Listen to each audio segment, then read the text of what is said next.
Hi everyone, my name is Dr. Enda Bates. I'm an assistant professor of music and media technologies in the School of Engineering in Trinity College Dublin.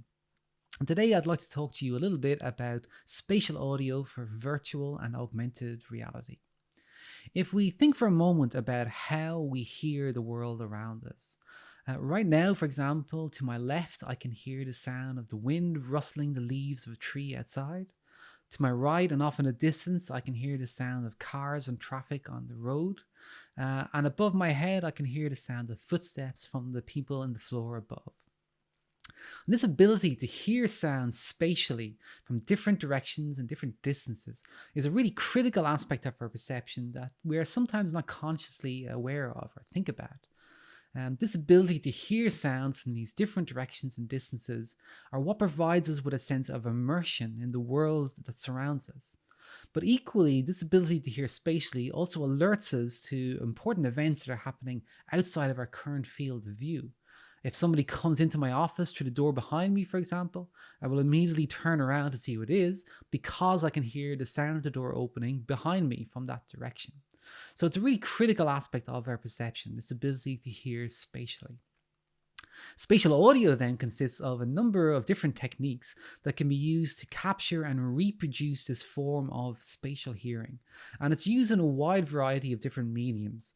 Cinema surround sound is perhaps the one most of us have direct experience with, but it can also be used in gaming, in music and art installations, in theater, and of course in VR and AR as well. The director of Star Wars, George Lucas, once said that in cinema, sound is half the picture. And as a result, in cinemas, the audio is usually reproduced using a large number of loudspeakers that surround the audience. Hence, this term surround sound, which is typically associated with sound for cinema specifically. In virtual reality, sound is quite literally more than half the picture. Spatial sound provides a sense of immersion within the scene. And this, of course, is true whether it's the real world around us or a virtual world created using a head mounted display and a pair of headphones. Our perception is also strongly multimodal, and there's an interaction between vision and audition that is quite interesting and quite surprising in many ways. This was beautifully illustrated in a study conducted by MIT Media Lab in the 1990s, which asked members of the public to evaluate two different TV clips displayed on two screens, which, unbeknownst to the public, differed only in terms of the audio quality. One screen had lo-fi monophonic audio, the other screen had hi-fi stereo audio, but that was the only difference. And interestingly, most people rated the TV clips with high fidelity sound as being more interesting, more involving, and surprisingly with better picture quality than the same clips presented with low fidelity sound. And remember again, there was absolutely no difference in picture quality between the two clips. So this illustrates the importance of audio in a multimedia presentation such as this. And this is equally true in VR and AR. Having accurate spatial audio helps to sell the illusion of the virtual scene. It creates a stronger sense of immersion within the virtual scene, and this then aids with the suspension of disbelief and convinces the person that you're actually present in this virtual world rather than just experiencing it through a head-mounted display and some headphones. So particularly important in sense of immersion, but also important in a functional sense. We use spatial audio to direct the user's attention in a particular direction and get them to look where we want them to look. Again, think about what happens if there's a sudden loud noise behind you. Instantly, you turn around to see what caused it. And we can use spatial audio and VR and AR in much the same way to guide the user's attention through the scene. So it's particularly important in VR and AR. A really wonderful demonstration of this is the free VR experience that accompanies a documentary film, Notes on Blindness. And this film tells the story of John Hull, who in his middle age started to lose his sight and eventually became completely blind. And throughout this process, he maintained an audio diary documenting his experience of learning how to navigate the world using sound alone. And this is wonderfully illustrated in the VR experience, which uses these ghostly images of people and objects in the scene, along with matching spatial audio. And so, for example, when the wind blows and the leaves in the tree start to rustle, we see this ghostly image of the tree in the VR experience. However, when the wind dies away and the leaves stop rustling, the visual image of the tree disappears.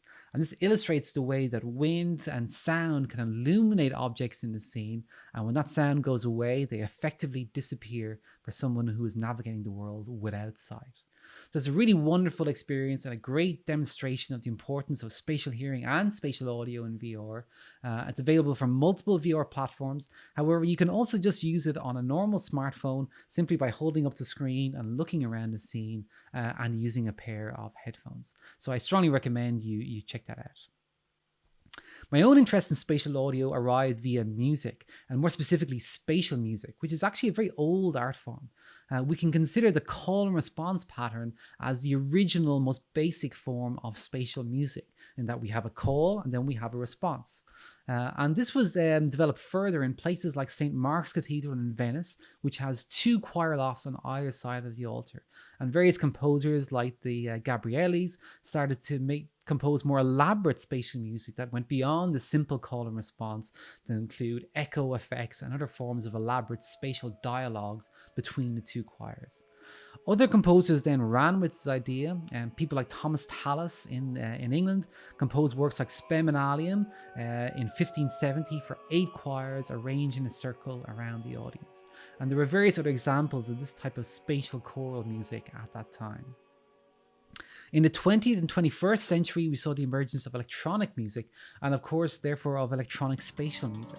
And at this point, things got very interesting and also a little bit weird. A lot of these avant-garde composers started to do very odd things with domes of loudspeakers, with rotating loudspeakers, and composing works from multiple orchestras placed around the concert hall. VR is really an ideal medium to capture and reproduce these types of performances of spatial music.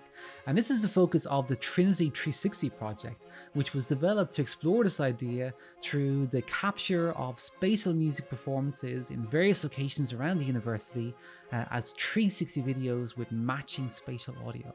And to date, we've done performances with choirs, with saxophone quintets, with Trinity Orchestra, and with a variety of other ensembles. And all of these 360 videos with matching spatial audio can be viewed on YouTube, again using headphones, with a VR headset if you have one, or alternatively just using your smartphone to look around the scene.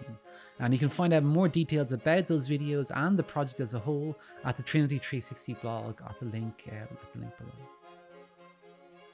There's also quite a bit of research ongoing in Trinity into spatial audio, and this is obviously a significant area of focus in the Music and Media Technologies Master's Program, but also within other research groups in the School of Engineering, such as SIG Media, and in research centres such as ADAPT.